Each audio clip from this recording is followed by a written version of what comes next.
የኢትዮጵያ የባህር በር ባለቤትነት ጥያቄ ሁሉም በጋራ ጸንቶ የሚቆምለት የብሔራዊ ጥቅም አጀንዳ ነው አሉ ዶክተር ተስፋዬ በልጅጌ። በሕዝብ ተወካዮች ምክር ቤት የመንግስት ዋና ተጠሪ ሚኒስትር ዶክተር ተስፋዬ በልጅጌ ኢትዮጵያውያን በጋራ ብሔራዊ ጥቅማቸው ላይ ጸንተው መቆም እንደሚገባቸው አንስተዋል። የባህር በር ባለቤትነትን በተመለከተ ኢትዮጵያ የምታነሳው ጥያቄ በቂና አሳማኝ ምክንያቶች ያሉት መሆኑንም አብራርተዋል። ዋና ዋናዎቹም ታሪካዊ፣ መልክዓ ምድራዊ ምክንያቶች፣ ህጋዊ መሰረቶች፣ የጸጥታና የደህንነት ጉዳዮች ጋር የሚገናኙ መሆኑን እወቁ ብለዋል።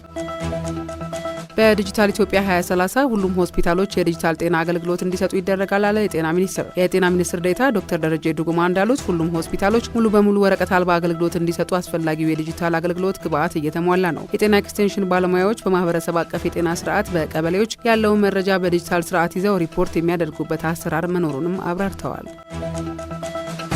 የዜማና ግጥም ደራሲ አርቲስት የአየራድ አላምረው መታሰቢያ ቤተ መጻሕፍት ተመረቀ። አርቲስቱ በህይወት ዘመኑ ሲጠቀምባቸው የነበሩ መጽሐፍትና ሌሎች የመረጃ ሀብቶችን በማደራጀት ነው የመታሰቢያ ቤተ መጻሕፍቱ በኢትዮጵያ ቤተ መዛግብትና ቤተ መጻሕፍት አገልግሎት ተመርቆ ክፍት የተደረገው። በስነ ስርዓቱ ላይ የተገኙት የጠቅላይ ሚኒስትሩ የምስራቅ አፍሪካ ጉዳዮች አማካሪ ሚኒስትር ጌታቸው ረዳ አርቲስት የአየራድ ለመጽሐፍት ትልቅ ቦታ ያለው መሆኑን አንስተዋል። የመጽሐፍቱ በዚህ ደረጃ መሰብሰብ የሚደነቅና ለአርቲስቱም ትልቅ ማስታወሻ እንደሚሆን ነው ያነሱት።